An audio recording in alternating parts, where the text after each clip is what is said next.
Good day to everybody. Thank you for this introduction. First of all, I would like to thank the International Occupational Hygiene Association for giving me the honor to speak to you on this day, the 28th of April, World Day for Safety and Health at Work.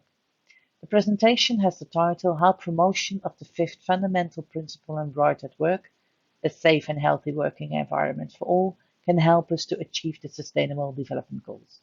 And this from an occupational hygiene perspective. Um, what I will do, I will start with the SDGs, then I will talk about the fifth fundamental right and what are the effects of those recognition and implementation of the fifth fundamental right. And then I will bring it all together and see how they are connecting to the SDGs. So let's start. Let's start with the enormous challenge we have in this world. You're looking at the Sustainable Development Goals as adopted by the United Nations on September 25th, 2015. This agenda is a plan of action for people, planet, and prosperity. The 2030 Agenda is universal, transformative, and rights-based. Looking at the goal, you can see that they span a remarkable range of aspirations. And it should be said, especially with COVID lying behind us, it's an ambitious plan of action for countries, the United Nations system, and all actors involved. The agenda, as you look at it, goes beyond rhetoric and lays down a concrete call to action for us people. And yes, it encourages us to take bold and transformative steps, which are urgently needed to shift the world on a more sustainable and resilient path. We could say that the SDG represent the values that we have for humanity as a whole. At the heart of the 2030 Agenda are the five critical dimensions, also known as the five Ps. Traditionally, we viewed through the lens of the three core elements, which are social inclusion, economic growth, and environmental protection. But with the concept of sustainable development, it has taken a richer meaning with the adoption of the 2030 Agenda, um, which includes, of course, those three core elements, but also added two critical new components, and that's partnership and peace. And you see in the picture that genuine sustainability sits at the core of these five dimensions. The history of the SDGs really goes back several decades, more than 45 years back actually. In 1972, there was in a United Nations conference in Stockholm. It was called the Conference on the Human Environment. And this was the first conference ever of the United Member States that recognized that the economy on one side and the environment on the other side were on a kind of collision course, because the increasing weight of human activity on nature was leading to environmental risks of a magnitude and scale that were until then unprecedented. In the same year, the book Limit to Growth was published. You might remember that. And this book stated that if people continue to have economic growth, the scale of the global economy after a few decades would be so large that the burdens of the physical earth systems would become overwhelming. So looking back at Limits to Growth and the Conference on the Human Environment, all the way back in 1972, you can see that these were the first steps to put us on the course towards the Sustainable Development Goals. 15 years later, the Brundtland Commission was installed, and they were the first one who defined sustainable development as the development that meets the needs of the current generation without compromising the ability of the future generation to meet their own needs. In 1992, there was the Rio Earth Summit, and the United Nations adopted the concept of sustainable development as a shared global concept, and it adopted three major multilateral environmental agreements. First was the UN Framework Convention on Climate Change. The second was the Convention on Biological Diversity for Conservation. And the third was the Convention to combat desertification to stop the spread of deserts in the dryland regions of the world. Some years later, on a new meeting, there was the realization that the concept of sustainable development and the three multilateral and environmental agreements were not implemented at all. So what to do? How can we put sustainable development in front of the world? So they started with other goals, goals about fighting poverty. And these goals were adopted in 2000 for a period of 15 years. And probably you know them as the Millennium Development Goals, MDGs. 12 years later, when they were discussing the progress of the MDGs at the Rio 20 summit, the government of Colombia and some other governments said, well, we're using now goal-based developments to fight poverty. But what about goal-based initiative for sustainable development or sustainable development goals, SDGs? The member states in the General Assembly went to work after the Rio Plus 20 summit and began to negotiate what should these SDGs be. In the next years, they had to find out what were the important topics to work on in relation to the development of sustainable development goals. In the report, A Million Voices, the World We Want, the United Nations Development Group collected the perspective of more than 1 million people around the globe. People from different countries, different backgrounds, but all clearly wanted to have a say in their own future. And this report was made to use the voice of the people heard as the member states were consulting on the Sustainable Development Goals. These are some of the outcomes of this report. The top 4 of the issues mentioned all over the world where people want to have a good education. People want to have better healthcare, an honest and responsible government, and better job opportunities. And they use this information to translate it into the SDGs. And here you see in the right corner of the slide the translation of the SDGs. It became number 4, quality educations, number 3, good health and well-being, number 16, peace, justice and strong institutions, and number 8, decent work and economic growth. In total, 17 goals were formulated, and behind those 17 goals are 169 targets. The SDGs were adopted by acclamation on September 25th, 2015, by 193 nations worldwide. In the same year, on December 12th, finally an agreement was reached to implement in a serious way the UN Framework Convention on Climate Change. For us, we know this as the Paris Climate Agreement. And this climate agreement is absolutely bound together with the 17 Sustainable Development Goals. As mentioned before, if you look closely, you see that the United Nations have identified 16 distinct goals for sustainable development. But there is also a 17th goal. The 17th goal is partnership for the goals. This goal encourages us to focus and search the partnerships we need to achieve the other 16 Sustainable Development Goals. If we talk about partnership, we mean we have the partnership between governments on a national and local level, businesses, industries, civil societies, communities, citizens, academics. So the message is that actually everybody should be involved to work on the sustainable development ship, to work on the partnership to achieve all these goals. So where are we now? It's 2023. What we already see after a few years on the way is that the implementation of the SDGs goes in one country better than in the others. Some countries are on track and other countries need more help with achieving these goals. In the next sheet, we will focus a little bit more on Goal 8, decent work and economic growth. What does it stand for? And how does this influence so much the other goals within the SDGs? In this small movie, it is all explained.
The Sustainable Development Goals are intertwined and strongly influence each other.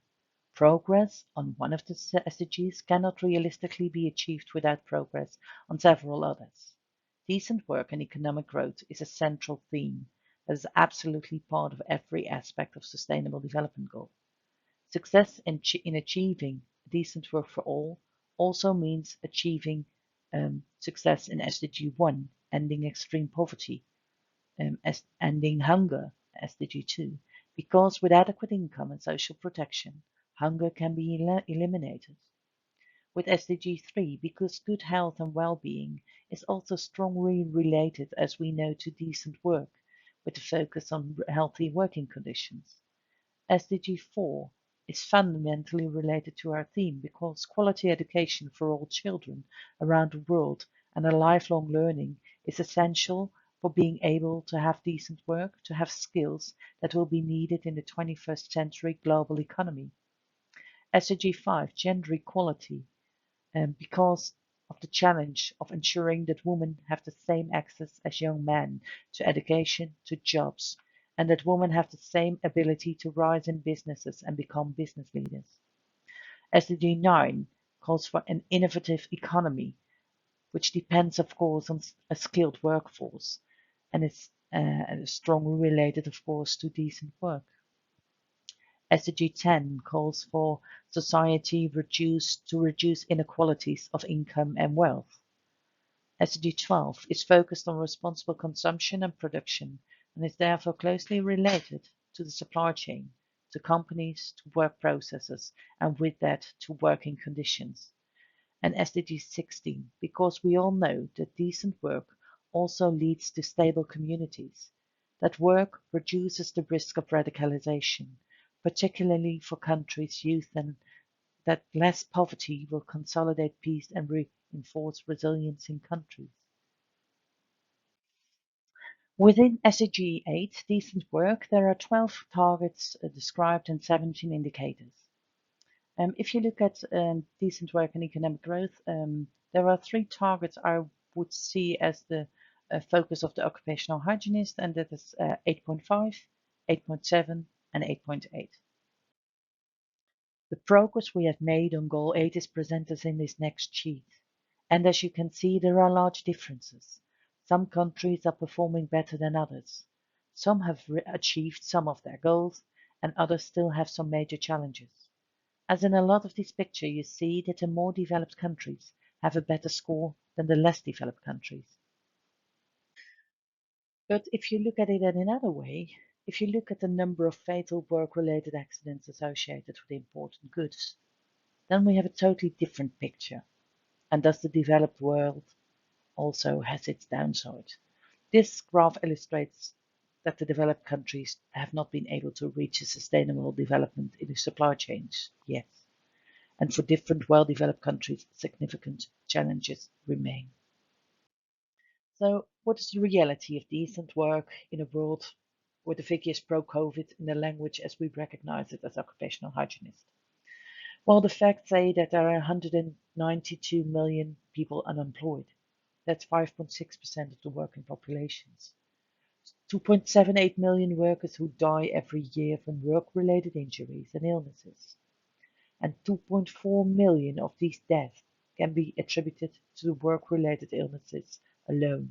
That's 3.94% of the global GDP a year. These figures show that there is still a lot of work that needs to be done in the world of work.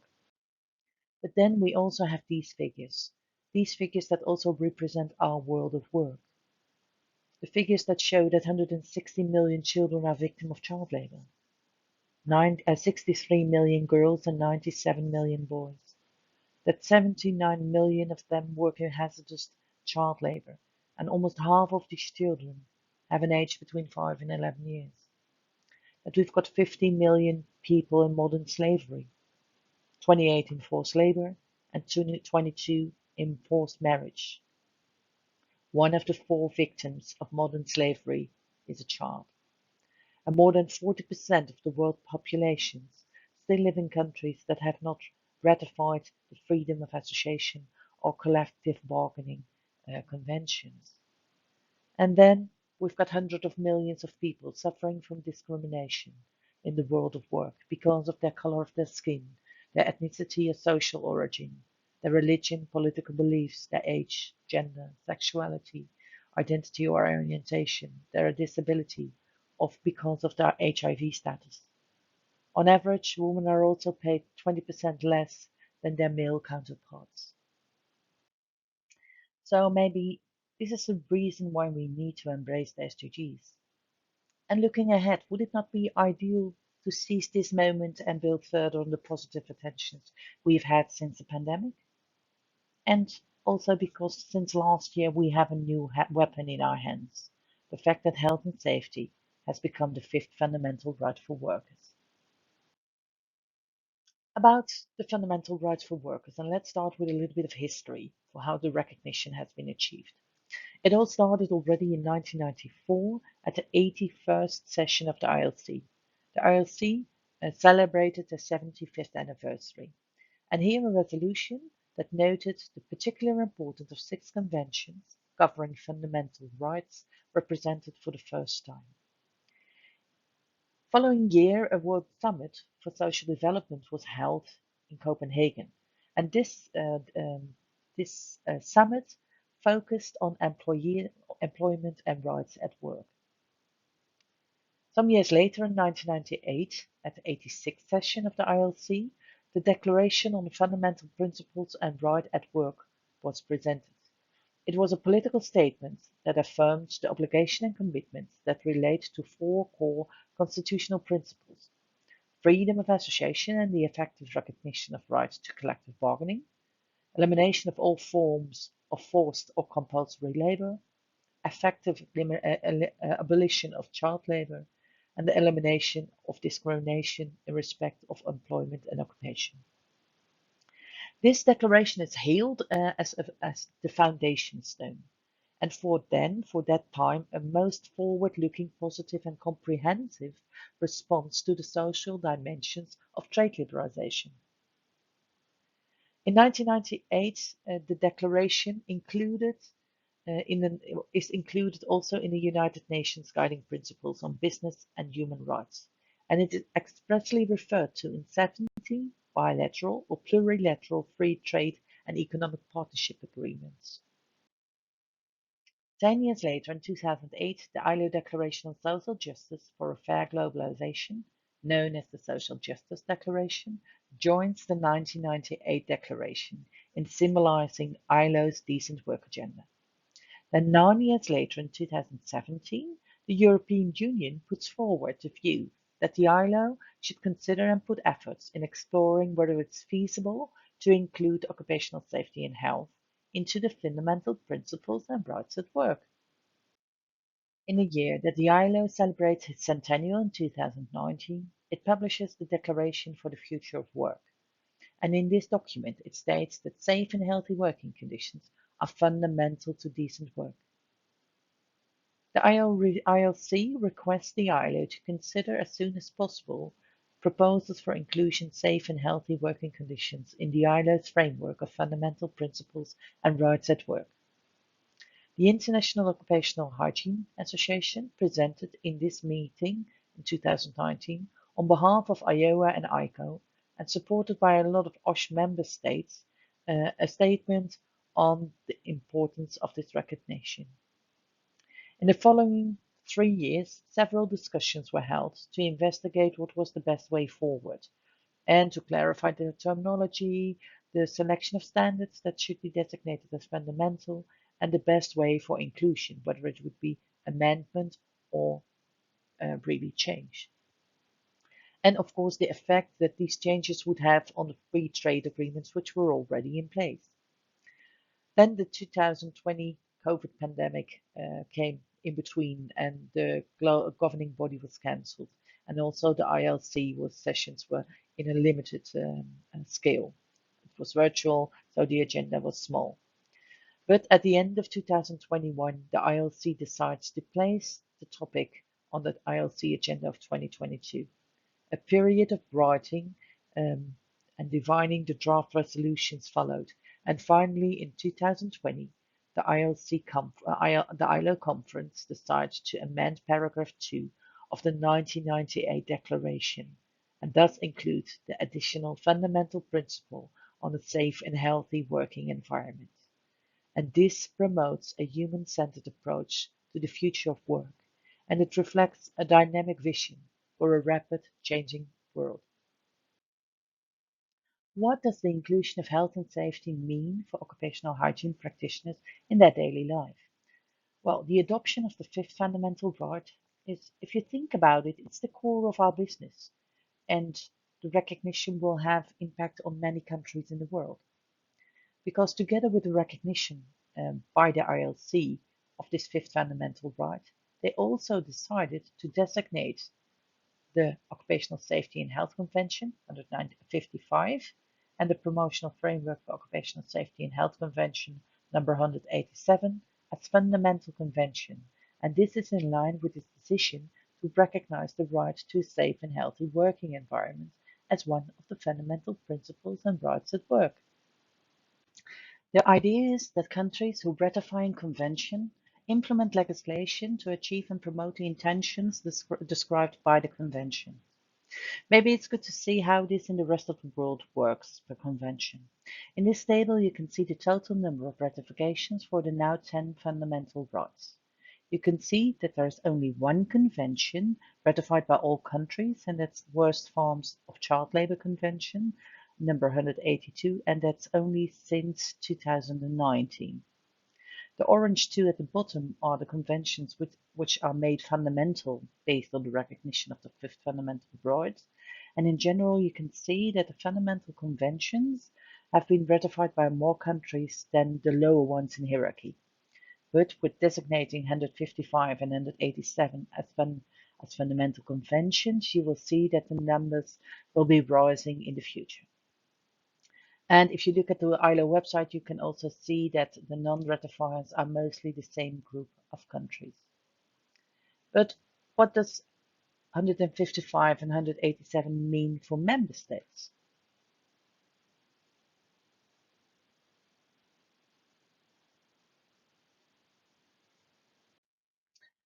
Convention 155 focuses on that each member shall formulate, implement, and periodically review a coherent national policy on OSH, occupational health, and the working environment.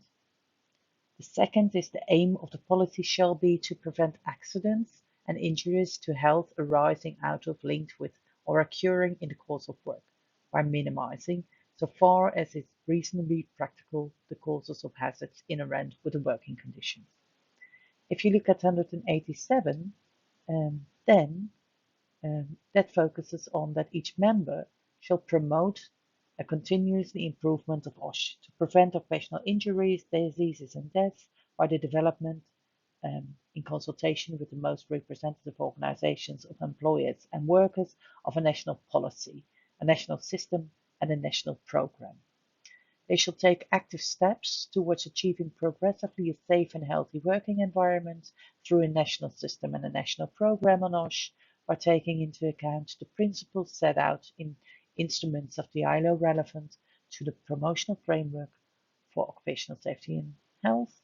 And third, they shall periodically consider what measures could be taken to ratify relevant occupational safety and health conventions of the ILO. And in the next sheets, we will go in a little bit more detail what is needed for those two conventions. First, we will look a bit more in depth at Convention 187, the Promotional Framework for Occupational Safety and Health Convention. This convention is mostly focused on the governments and the things they have to realize. First, they have to formulate and realize a national policy, and this policy is to promote and advance a safe and healthy working environment. These policies have to promote the basic principles such as assessing occupational risks or hazards and combating occupational risk or hazard at the source. They also have to develop a national preventive safety and health culture that includes information, consultation, and training. But to do that, they first need to realize the national system with laws and regulations and collective agreements. They need an authority or body responsible for OSH, and mechanisms that ensure a sort of compliance with national law and regulations, including a system of inspection. Finally, they need to arrange and promote um, cooperation between the different stakeholders to reduce work-related prevention measures.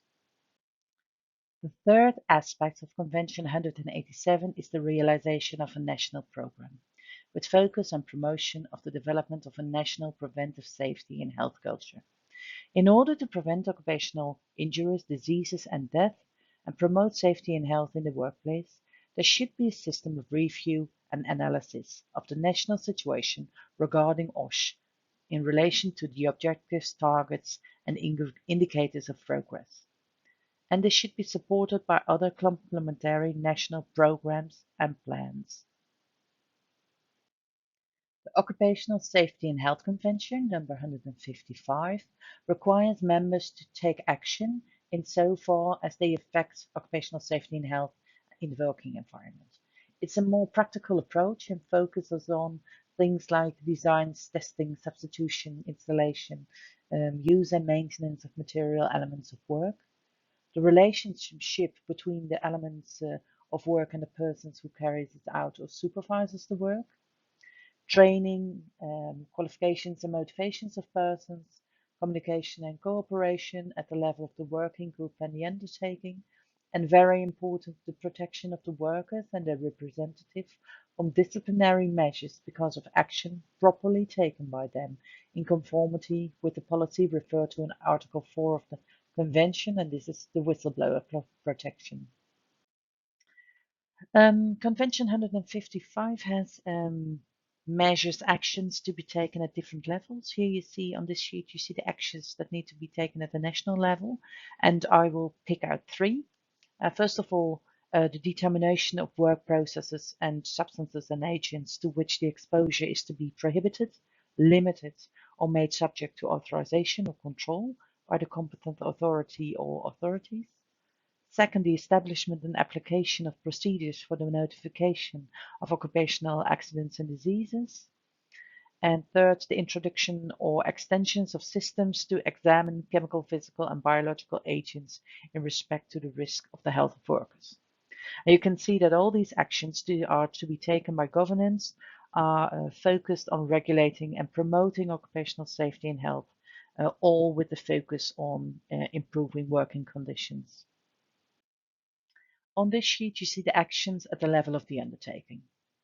Employers shall be required to ensure that the workplace, the machinery, equipment, and processes under their control are safe and without risk to health.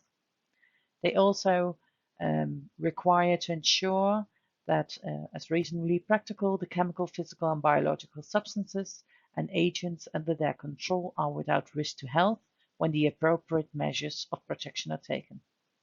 And they are also required to provide, when necessary, adequate protective clothing and protective equipment to prevent, as far as reasonable practical, risks of accidents or adverse effects on health to occur. In this sheet, you see the actions at the level of the undertakings and the workers or workers' representatives. And I will pick out three actions which are stated in this health convention.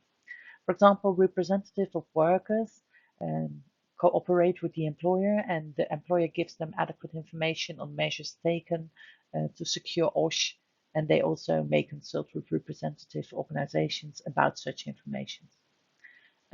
Workers or representatives are able to inquire into and are consulted by the employer on all aspects of OSH associated with the work.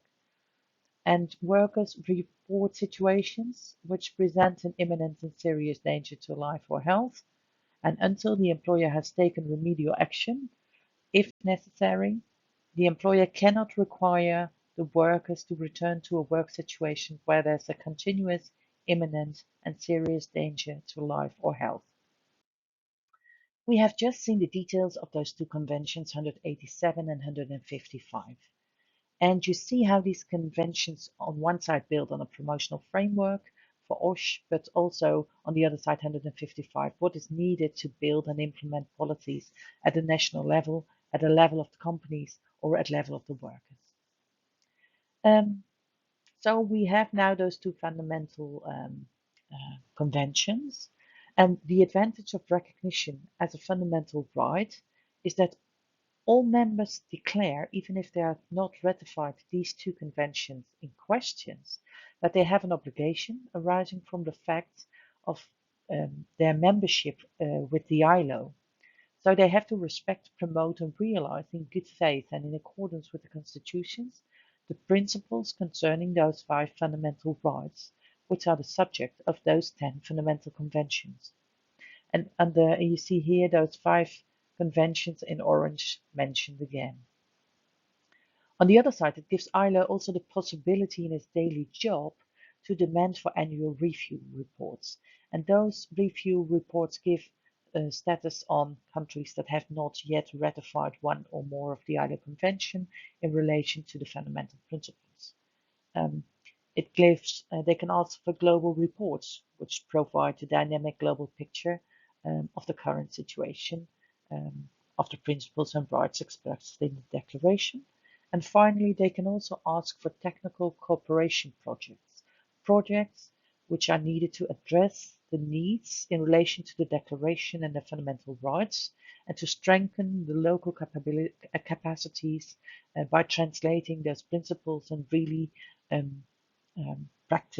practical tools and that sort of things. Now back to the OH community.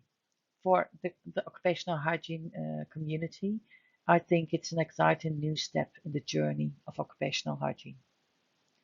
The International Occupational Hygiene Association had some standpoints which were also presented in the ILO meeting in June at the ratification meeting. And we think we should focus on 3 areas: strengthening regulatory framework, enhancing capability building, and nurture greater partnership. And at the first point, it already has been extensively discussed by the conventions 155 and 187. But what we have to focus on is that the different constituents, well, because they have to now turn their attention globally and nationally to work with allies in the health and safety professions, to include in businesses, to campaign for ratification, and to implement those core conventions and the promotion of OSH. And I think here we, as occupational hygienists, can play an important role with our knowledge and with our expertise. The second point is that it's essential to enhance capability building, especially in the areas of OSH. We need more people to work on the topic of OSH, not only for the regulatory bodies like government and inspection, but also professionals, safety and health organizations, researchers, social security institutions, workers, and students. We need those people because they are the ones who support the companies, the larger companies, and the small and medium enterprises with the recognition of risks and assessment of risks and the implementation of the protective measures needed to assure a safe and healthy working environment. If you look at training, we see that access to training is easier. We've got a lot of e-learnings. We've got a lot of online learnings. It makes it easier to build a higher community. What we should also focus on is technological enhancement.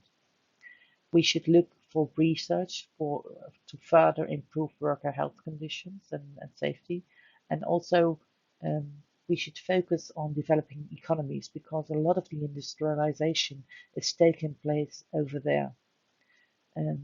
Another aspect which should be considered is a local culture.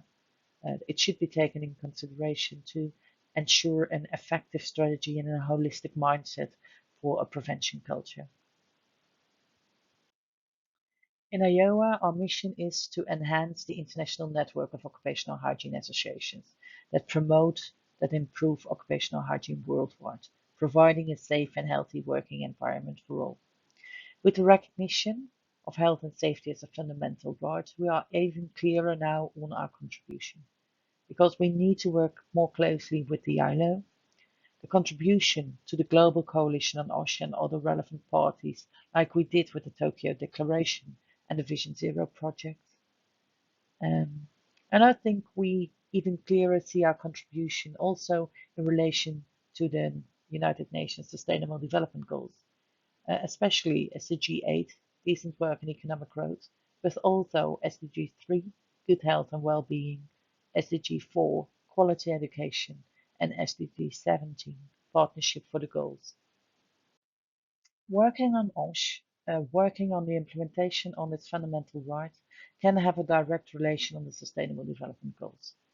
I think we will have a chance of achieving a progress on these targets because of the fundamental rights are giving it a positive impulse. So if we succeed in achieving more progress on the implementation of these fundamental rights, the chances for the SDG targets 8.5, 8.7 and 8.8 will be influenced in a positive way. So if we want to achieve this, we have to collaborate and we will have to become active. We will have to get a bit out of our expert role sometimes, the one we like so much.